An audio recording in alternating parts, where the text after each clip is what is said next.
大家好，欢迎来到卡尔大叔的频道。技术封锁能不能遏制中国？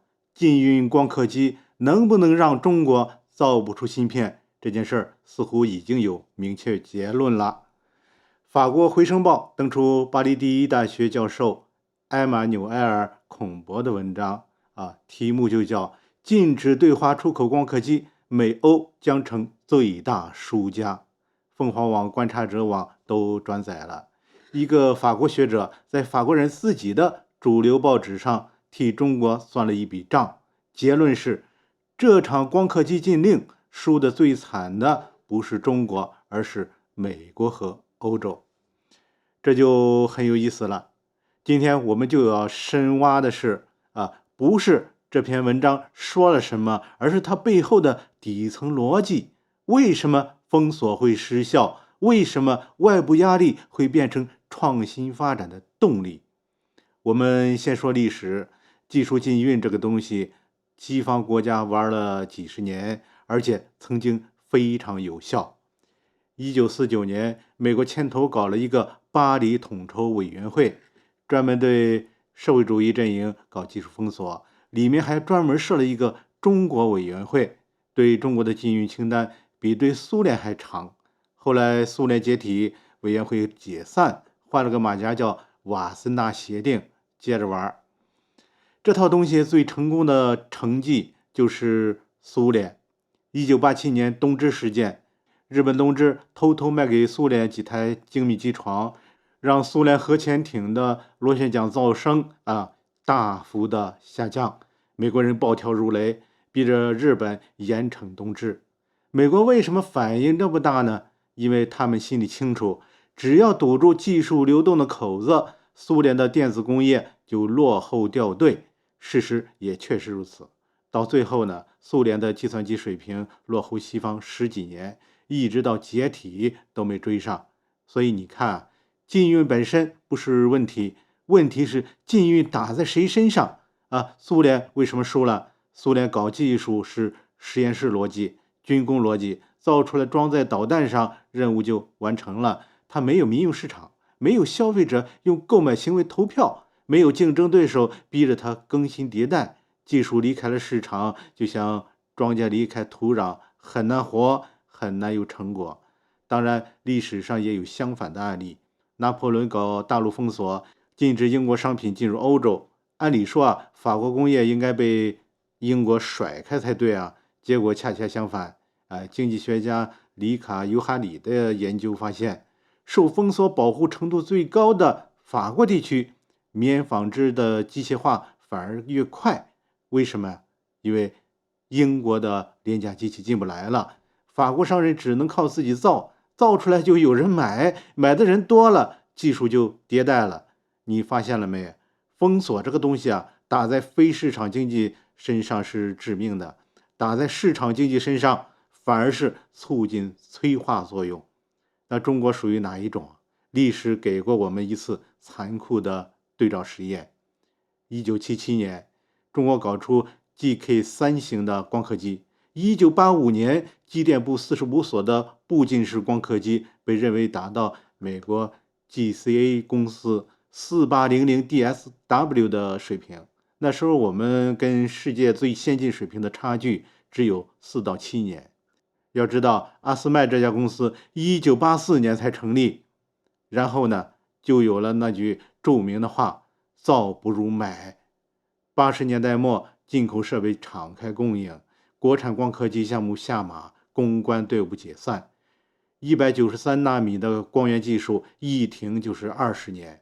等2002年重组上海微电子的时候，差距已经拉到20年以上。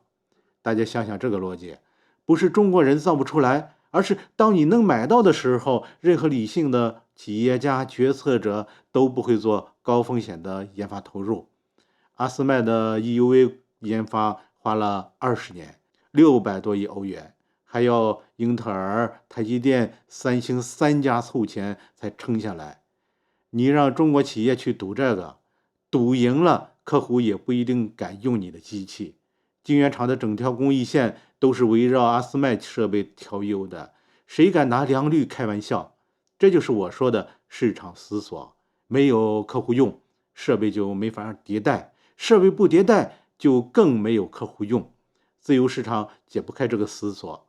中国的光刻机研发又是怎么给重新激活的呢？2018年中兴事件一巴掌给打醒了。2019年华为进实体清单，台积电断供，彻底把造不如买的幻想打得粉碎。从那一刻起呢，3件事同时发生了。第一，市场风险被美国政府亲手消灭了。以前你造国产光刻机最大的担心是造出来没人买，现在阿斯麦不让卖了，国内晶圆厂不用你的，用谁的？销路问题，美国人替中国企业解决了。第二呢，那个市场死锁被砸开了，中芯国际必须用国产设备，用了有反馈，有反馈就能迭代。2025年国产的浸没式 DUV 交付中芯，今年7月传出量产消息，阿斯麦的股价当天就跌了将近1成。资本市场是最诚实的。第三呢，整个国家的动员逻辑变了，以前搞光刻机算的是经济账，是投入产出比，现在算的是生存账，是能不能活下去。大基金一期1300多亿，二期2000多亿，三期直接干到3400多亿。同样一批人，同一个国家，禁令之前是保留火种，禁令之后是举国体制下的攻坚。所以孔波教授说，美欧是最大输家，账就是这么算的。欧洲丢了市场份额，美国倒逼出了一个自己再也没有能力遏制的对手。阿斯麦的总裁说的更直白，中国会加速自主，这是存亡时刻。比尔盖茨更早也警告过，断供只会逼着中国自己造，这些可都是对方阵营的人说的。说到这儿呢，故事如果只讲到压力倒逼创新，那就太浅了。真正让我们警觉的是后面发生的事儿。2025年的 H20 事件大家都记得吧？4月美国禁售英伟达的 H20 芯片，7月呢又放行了。按理说中国企业应该抢购，对不对？结果呢，中方启动安全审查，约谈采购企业，实质性的把英伟达H20 算力卡挡在了门外。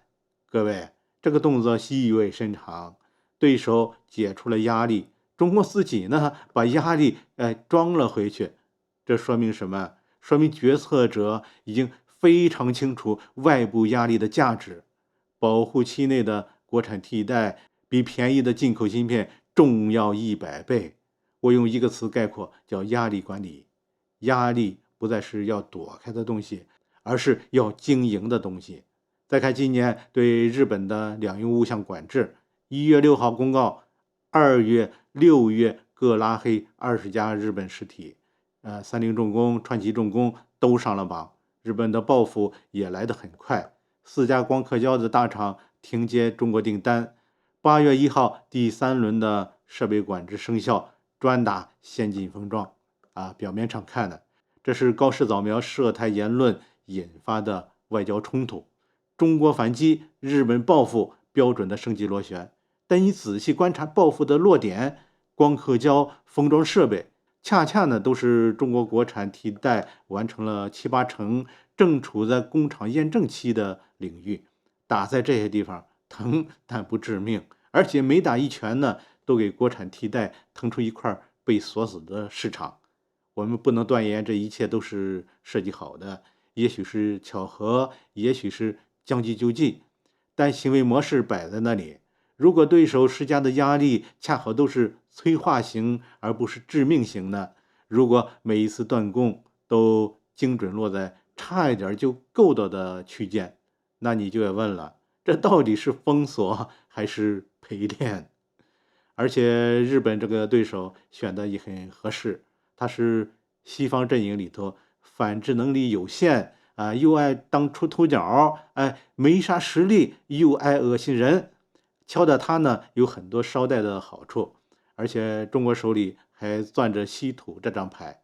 去年10月那次管制用的是滴灌而不是决堤，细水长流既让你疼，又不逼你全面动员。为什么要留余地啊？因为维持一个低烈度的对抗状态，对产业升级的好处是实打实的。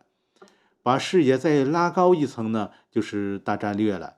中国一直有一个最坏设想，台海突发重大事变，不得不动武招致西方的联合制裁，双向贸易切断。这个场景如果真来了，最可怕的形态是什么？是所有制裁在同一时刻以协同的方式砸下来。那理性的对策是什么呢？是让冲击提前逐个引爆，或者呢逐个拆除，别让他们抱团儿。这和军事上的各个击破道理是完全一样。2018年美国是先引爆，中国交了学费，也建了体系。2026年日本这一刻专补材料和设备，接下来可能是欧洲，可能是金融。每消化一波呢，就减少一些卡脖子的项目，这也算超前部署，未雨绸缪。60年代的三线建设就是按美苏打进来的最坏设想，把整个工业体系往内地搬了一遍那当时那么做的代价是非常大的。当前的战略风险是远超60年代，台独挑衅是越来越严重，而下滑当中的美国霸权对于遏制中国有紧迫的时间窗口压力。2022年俄乌战争爆发以后，西方对俄罗斯的联合制裁，俄罗斯3000亿外汇储备被冻结，就是一次西方国家对付中国的预演。而且我们客观的看，中国努力的拆炸弹、补短板、消除隐患，对手呢也在学习进步。马芝法案逼着盟友150天内跟进美国的管制，说明西方的协同能力也在升级。更要命的是，如果你的免疫化策略被对手看穿了，对手的理性选择是趁你还没免疫完就提前摊牌。1941年，美国对日本进行石油禁运，恰恰呢是把日本逼得提前动了手你以为是赢得时间，可能呢是在压缩时间。西方国家可能还有一招，对中国刚刚研发成功的新技术改用市场竞争手段打压。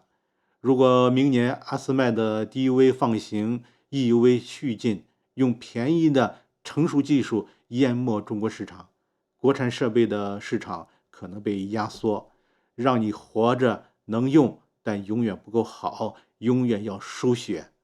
到那时候考验的就不是技术了，而是能不能顶住买的诱惑。80年代的教训摆在那儿。结尾我想说一句话孔博教授的文章说，美欧将成最大输家，但真正的胜负还没定。封锁者赌的是对方永远造不出来，被封锁者呢赌的是自己造出来那天对手还没有掀桌。双方都在赌时间，而时间这个东西从来只奖励一种玩家，就是把压力当资产经营的玩家。